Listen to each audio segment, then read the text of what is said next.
Buenas noches, otro programa de Civilitas TV.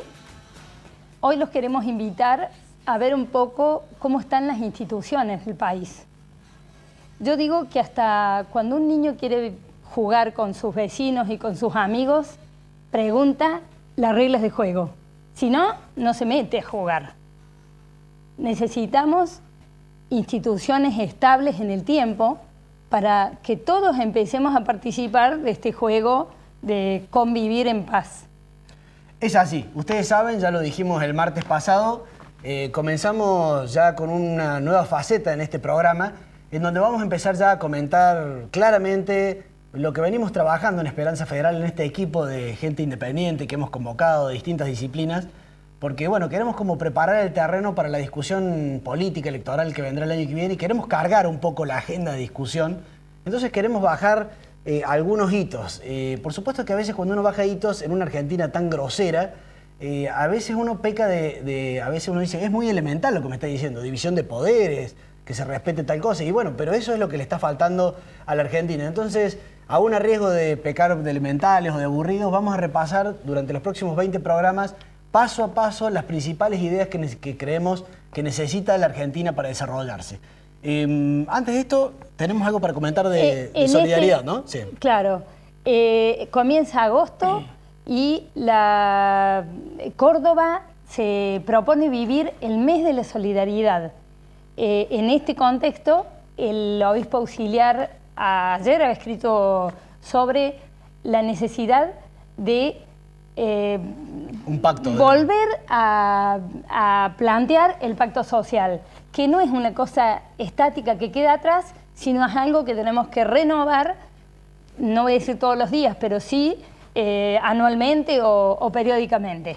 De todas maneras, y ahora siempre ella queda bien y yo quedo mal, digamos, la solidaridad está muy bien, pero se podría decir que la principal solidaridad entre las personas es respetarnos en la forma en que hemos decidido convivir. Y para eso son las instituciones. O sea, está muy bien que yo te dé, pero primero hay una constitución, hay derechos, hay deberes, hay poderes que nos reglamentan en eso. Si no lo cumplimos nos castigan, digamos. O sea, el funcionamiento institucional es la principal acción solidaria que puede tener una sociedad en el largo plazo. En el programa pasado hablamos de, para salir de la pobreza necesitamos valor agregado, y para generar valor agregado necesitamos mucha creatividad, mucha innovación. Ese fue el programa del martes pasado, y yo diría que esta es la primera placa con la que podemos abrir hoy, a ver si la tenemos. Habíamos puesto pilares para el... Ahora. Ahí está. Ahí está, bien. O sea, tenemos esta primera placa que dice, para superar la pobreza necesitamos valor agregado. Esa es la conclusión del programa anterior. Fíjense esta segunda placa, en donde vamos a avanzar en el programa de hoy, ¿qué decimos como equipo, como grupo? Para superar la pobreza necesitamos instituciones que funcionen. Algo tan simple como eso. No podemos pensar en lo más si no somos capaces de hacer lo menos, que es que simplemente las instituciones que generó nuestra Constitución, democracia, república, federalismo, funcionen. Pero claro, está el punto 3. Yo sé en lo que están pensando ustedes y por eso lo ponemos aquí. La placa 3 dice, no habrá instituciones mientras haya corrupción. La enorme, tremenda, gravísima y dolorosa corrupción que carcome al país y que ya se ha vuelto escandalosa. Ya gente que veíamos muy corrupta de otros años, como dicen en la calle, ya son nenes de pecho comparado con lo que estamos viviendo por estos días, donde la corrupción ya es totalmente desembosada, nadie se calienta, y aunque lo hayan procesado y un juez lo haya convocado, sigue siendo o vicepresidente o gobernador de tal provincia o intendente. Aquí no pasa nada y viva la fiesta, y mientras eso pase no vamos a tener instituciones. Y quiero mostrar las otras dos placas antes de avanzar con el programa. Tenemos una cuarta placa que dice, la cuarta, a ver. La cuarta dice, la fórmula, democracia, república y federalismo, y sobre este tema vamos a hablar con nuestro entrevistado hoy, con nuestro... un gusto de tenerlo como miembro de Esperanza Federal, el doctor Jorge Barbará, que ha sido además profesor de todos nosotros. Y la última placa, la quinta, en donde decimos como equipo, como Grupo Esperanza Federal, dice, Argentina necesita una reforma muy, pero muy profunda de su sistema político. Porque claro, como grupos, como ONG, podemos escribir documentos, nos podemos reunir, podemos hacer este programa de televisión, todo bárbaro. Ayer estuve en la reunión de la Fundación Mediterránea, un grupo de 80 instituciones se han puesto de acuerdo sobre lo que le quieren pedir al gobierno, pero acá finalmente hay alguien que gobierna, y si ese que gobierna no es representativo, no ha sido elegido por canales adecuados y no respeta a nadie ni a nada, entonces es muy difícil crear el marco institucional. Lo voy a cortar, a ver si este hombre...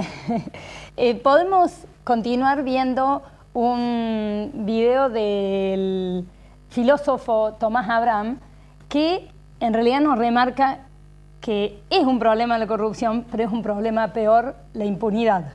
A ver. Pero Corte Suprema, la Constitución y el Poder Judicial. La Constitución es un pacto que hacen los ciudadanos de un territorio, un pacto de convivencia. Eso es una Constitución. Vamos a vivir así. Vamos a dirimir nuestras diferencias así.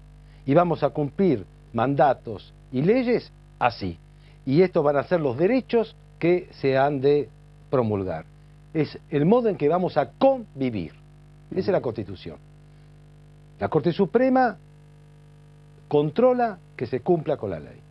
Y de ahí todo el aparato judicial. Bueno, eso en Argentina, cada vez que se empieza a decir que la Corte Suprema está vendida, o que trabaja para Clarín, o que esto o que lo otro, es el pacto de convivencia el que se está poniendo en tela de juicio.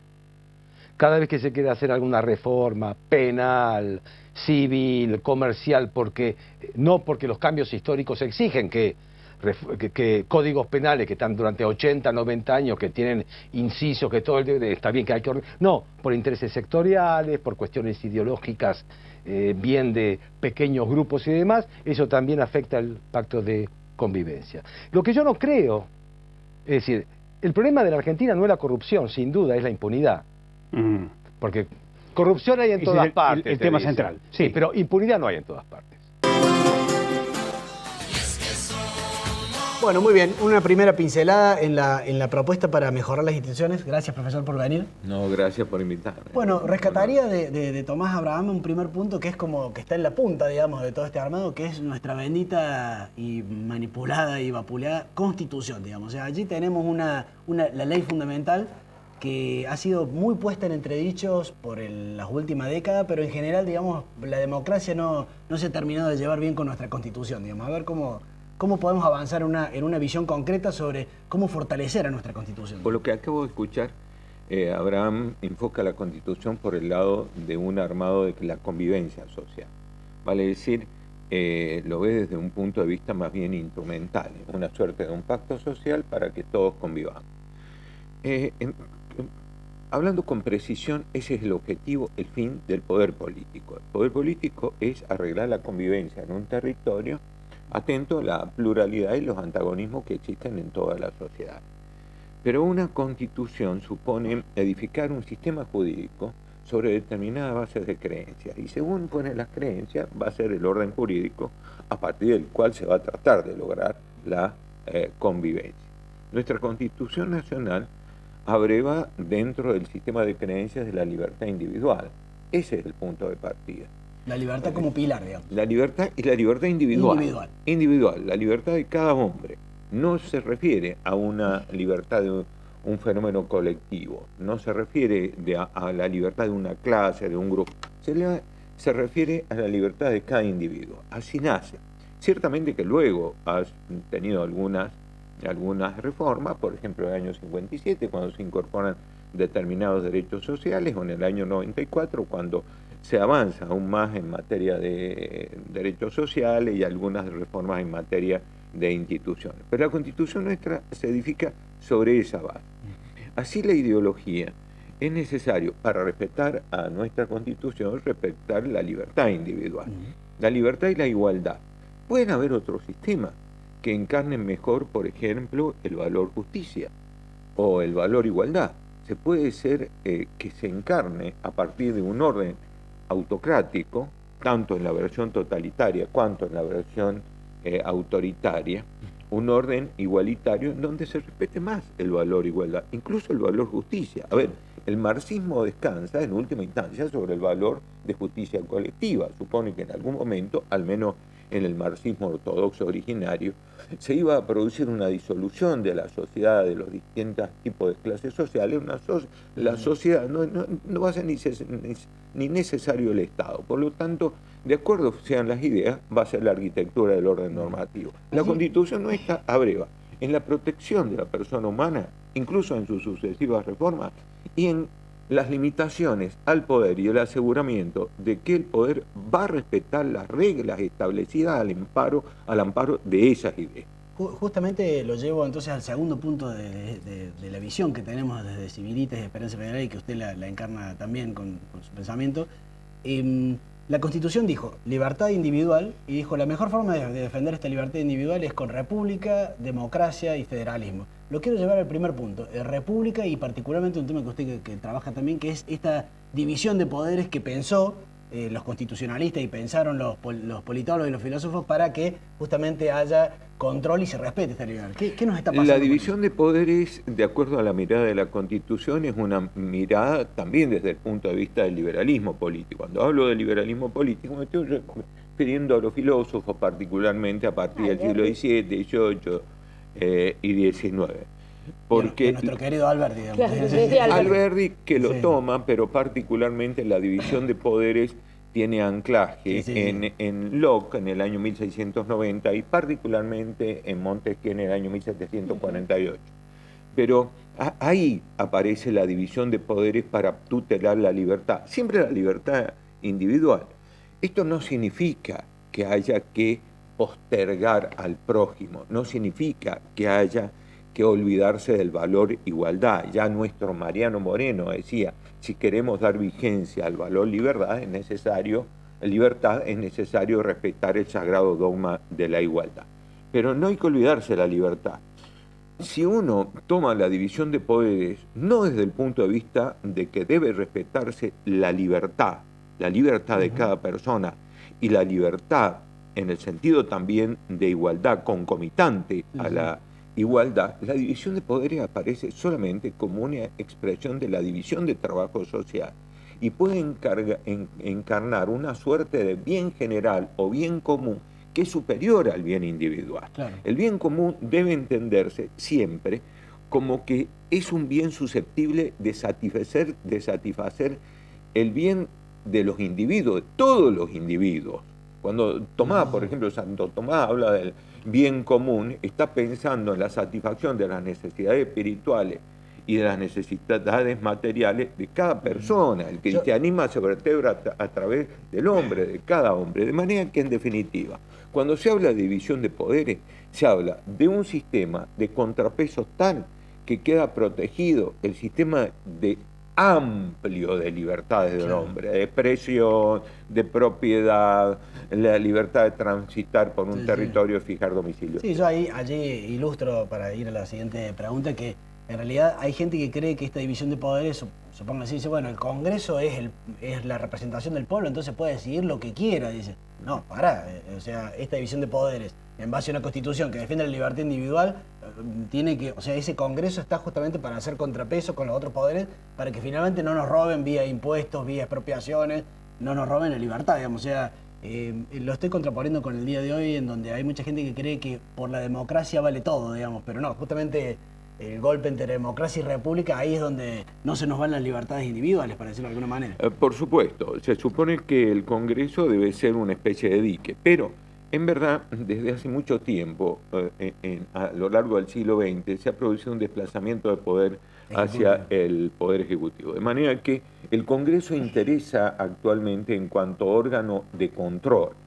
Vale decir, se encuentra el oficialismo con su Poder Ejecutivo y el Congreso supone un organismo particularmente de control. Yo diría que ni siquiera es una potencia legislativa, porque desde el punto de vista numérico, el amplio número de leyes nace en el Ejecutivo, que además tiene expertos que le preparan Yo como órgano de control de esta mesa, los invito a ver nuestro segundo video, que es una entrevista de Clara Mariño a Santiago Kovadlov, que hemos rescatado 1 minuto y medio fantástico. Los jóvenes entre los 20 y los 25 años la evidencia de que esa transición que consolidara las instituciones, generara equidad social y sostuviera la confianza en los partidos políticos, era posible. Y no recibieron ese mensaje, recibieron el mensaje opuesto, que la constitucionalidad de nuestra vida es incierta, y que es incierta porque además el lenguaje con el que se lleva a cabo la vida política y cívica del país es violento. Es violento. Hay violencia en un lenguaje que siembra maniqueísmo. Hay violencia en el lenguaje cuando se esconde la complejidad de los hechos en favor precisamente de soluciones meramente formales. Hay violencia cuando se presume que el adversario es un enemigo. Todo esto es violencia, nuevas configuraciones de la violencia que ponen de manifiesto que la transición a la vida democrática quedó incumplida. Y un bache que va a llevar años reparar, porque es un distanciamiento que para que vuelvan, no sé, cosas simples, amigos que los perdiste por esto, sí. Acercar nuevamente esas partes va a llevar mucho tiempo. El eje de ese acercamiento seguramente debería ser la idea de que el otro es imprescindible como adversario y prescindible como enemigo. Muy bien, podríamos hablar muchísimo también sobre lo que ha planteado Santiago, pero me gustaría seguir en la línea de lo que estamos trabajando, profesor Barragás, y es, muy bien, libertad, constitución, división de poderes que debe funcionar, digamos, pero tenemos esta enfermedad de la que hablamos al principio del programa, que es la corrupción, digamos, metiéndose por todas nuestras instituciones, y la idea de que finalmente estos contrapesos, que el legislativo controle al ejecutivo, que el judicial, no está funcionando y nos están choreando por todos lados, como dirían en la calle. Entonces, lo quiero llevar porque usted ha trabajado mucho los organismos de control, los contrapesos. ¿Es posible hablar de un avance en la lucha contra la corrupción? O sea, ordenar esto para que no sea este zafarrancho que es en este momento, digamos. Yo creo que sí, lo que pasa es que hay que tener voluntad política para hacerlo. En otras palabras, el control sobre las instancias políticas tiene que quedar en manos de personas no políticas. El ABC de la institucionalidad de los órganos de control, de cualquier órgano de control, no me refiero solamente de los entes reguladores y de control de los servicios públicos, de todos los órganos de control, entre ellos el propio Poder Judicial, reside en dos pilares fundamentales. En la institucionalidad de los órganos de control se requiere, primero, expertos, y segundo, en el mismo nivel, independencia del poder político. De ahí que, por ejemplo, el Poder Judicial se pretenda que sea primero independiente, pero además en cabeza de expertos. Los expertos son los abogados, por eso se lo coloca en cabeza de abogados, controlado por abogados. Esto es una exigencia incluso del sistema democrático, porque se supone que los jueces lo que hacen es aplicar una ley dictada por mayoría y minoría donde está representada la democracia. Ahí en el Parlamento, ellos tienen que seguir la ley del Parlamento, la ley dictada por una constitución que también es de mayoría y minoría. De manera que, en definitiva, los órganos de control, para que tengan eficacia respecto del control de la corrupción, tiene que ser limpiada de políticos. Cuando, por ejemplo, el ERCEP, entre nosotros, tiene en su directorio una representación similar a la de la legislatura provincial, y además quienes la representan, independientemente que puedan ser hombres de bien, que puedan ser hombres serios, etcétera, está en un profundo error. Lo que tienen que constituir... Jamás van a rendir cuentas. No, más que rendir cuentas, tienen que ser expertos no solamente en la naturaleza de los servicios que tienen que controlar, sino rodearse de una interdisciplina respecto de la experticia y de la cantidad de sistemas que tienen que regular y que controlar. Experto significa independencia, experto significa que a mí no me va a sorprender un gran operador que sí tiene los expertos y me va a capturar por dos motivos. O porque sabe más con sus expertos, o por el otro lado porque me da dinero debajo de la mesa. Experto sabe cuál es la naturaleza del servicio. E independencia significa independencia respecto de los usuarios, independencia respecto de los operadores privados y particularmente independencia respecto del poder político. Eso calza tanto para cualquier órgano de control cuanto para el Poder Judicial. Si ustedes se fijan, van a ver que todos los estados centrales, las agencias de control y regulación y los poderes judiciales son impecablemente en cabeza de expertos. No obstante, algunos que son algo más democráticos, que tienen formas algunas más democráticas que nosotros, pero expertos y además con rigurosa independencia de cualquier tipo de instancia, opinión pública, corporaciones. Doctor Barbara, y con respecto al federalismo, a mí ahí usted hablaba al principio de la equidad en relación a la libertad y decía en una de esas no está ahí primero que todo porque está bien parado sobre la libertad nuestra Constitución. Pero el federalismo no es de alguna manera lo que garantiza la equidad entre los habitantes de todo el suelo argentino. El federalismo es un poco complicado. ¿O debería? Es un poco complicado en términos de democracia, Carmen, porque a ver, el federalismo, yo soy una persona naturalmente que adscribe al ideario y a la normativa constitucional, pero en la medida, por ejemplo, que da una representación idéntica a una provincia que tiene 200.000 habitantes, que a otra provincia que tiene 14 millones de habitantes, supone una desigualdad en favor de la que tiene 200.000 habitantes.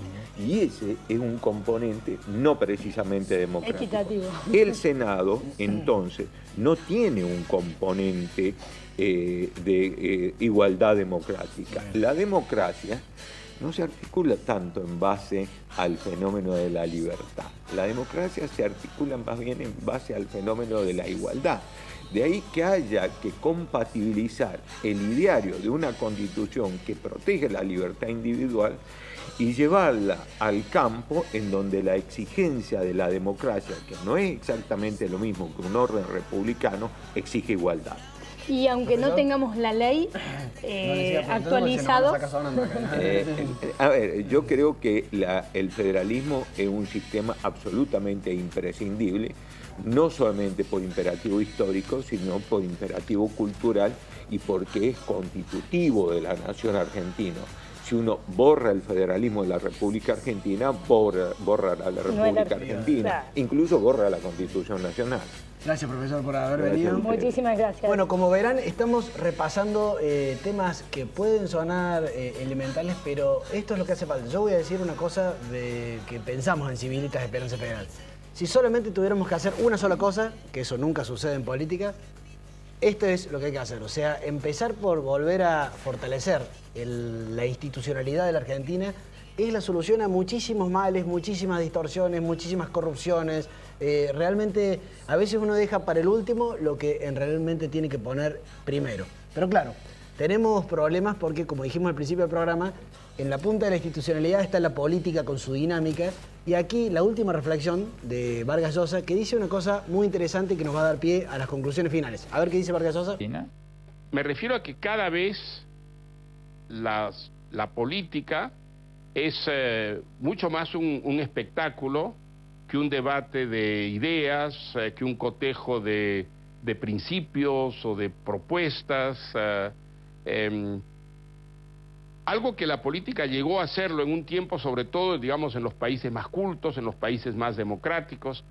Hoy en día vemos en las campañas electorales el papel menor, secundario, que juegan las ideas, los programas, los valores, los sistemas, y el papel preponderante que juega el espectáculo.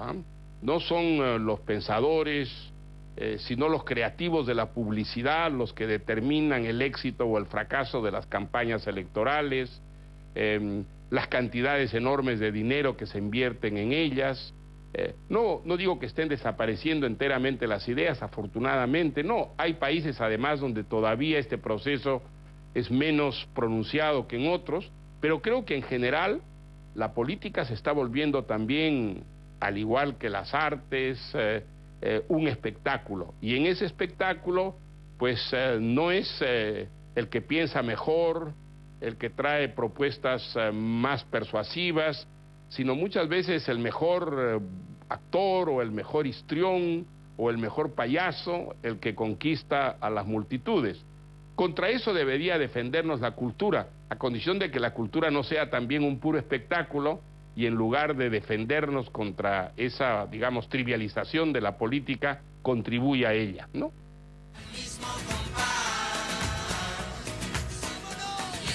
Bueno, muy bien. Interesante la reflexión de Vargas Llosa porque, claro, nos está hablando de la política como espectáculo, de una especie de banalización de la política, que es en realidad el corazón, es la sangre que corre en las venas de las instituciones, digamos. Si la política no está convocando a los mejores hombres, y cuando los convoca los pasa por la mansadora de las internas, del clientelismo, de los regímenes parasitarios que tiene la política, si luego además cuando salen a la cancha nunca se puede hablar de ideas, sino que hay que hablar de sensaciones, de la mejor foto, del mejor perfil y demás, bueno, todo eso va banalizando y cuando esa gente llega al poder, llega sin equipos, llega sin ideas y sin estas cuestiones de fondo, digamos, simplemente guiándose por las encuestas. Bueno, repasemos algunos temas. ¿Usted tiene algunos temas para comentarme? Yo tengo 2 sacadas de foco, como siempre, Seba. La primera es, recibimos mucho apoyo de ustedes. Queremos que entren a la página de Facebook de Civilita y nos pongan, búsquenlo bien, sumen me gusta, porque eso nos permite nuestras ideas difundirlas en el mundo de las redes sociales y creemos que es muy importante. La segunda, les dije que empieza el mes de la solidaridad. Desde Civilitas tenemos un gesto en familia, le digo yo, porque es para la salita de la familia de la CENAF. Vamos a pintar, poner libritos, dejar acondicionada esa sala donde los niños en guarda hacen su vinculación con la familia biológica. Nos parece que es un pequeño gesto en este mes. Si quieren ponernos la foto como para recordar y encontrarla luego. Bueno, muy bien. Bueno, si les parece, me toca... ¿Esa es la salita? Claro. Bien, perfecto. Bueno, muy bien. Me toca a mí entonces la conclusión de este primer programa en donde desde Esperanza Federal estamos tratando de comentar nuestras propuestas, nuestra visión. Y les digo esta última parte. El sistema institucional argentino necesita muy profundas reformas. Nosotros las hemos estudiado en Civilitas, en Esperanza Federal. Pero claro, todavía estamos como un paso atrás. Y ustedes lo habrán visto en este programa. Nos gustaría hablar de cómo modernizar el Poder Judicial, cómo hacer más eficiente la representatividad en el Poder Legislativo, cómo hacer más dinámico el federalismo, pero simplemente estamos pidiéndole a la Argentina, por lo menos, respetar lo básico. Sabemos que funciona mal, pero por lo menos que funcione eso que habíamos previsto que iba a funcionar. Después vemos cómo lo mejoramos. Pero hay 2 elementos que, si no hacemos foco, no va a andar bien. Los partidos políticos. Yo he sido parte de un partido político y he sido parte del problema. Hay 700 partidos políticos en la Argentina y esto no va bien, digamos. No va bien ese lugar donde se originan a los gobernantes que luego gobiernan las instituciones. Y el segundo tema, un tema del que insiste mucho Carmen, los ciudadanos.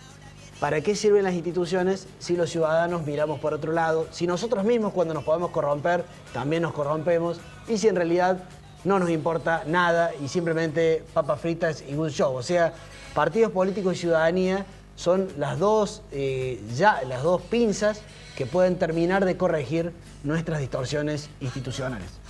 Esta mañana estaba con un profesional que me decía, yo cumplo mi parte, yo trabajo, pago impuestos. Yo digo, trabajemos entre todos.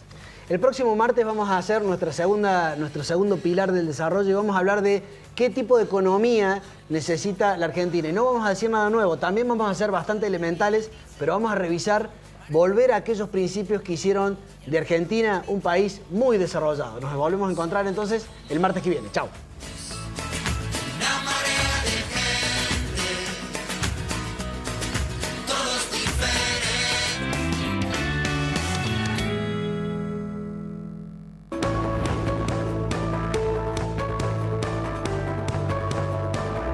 Córdoba hace obras. Gobierno de la provincia de Córdoba.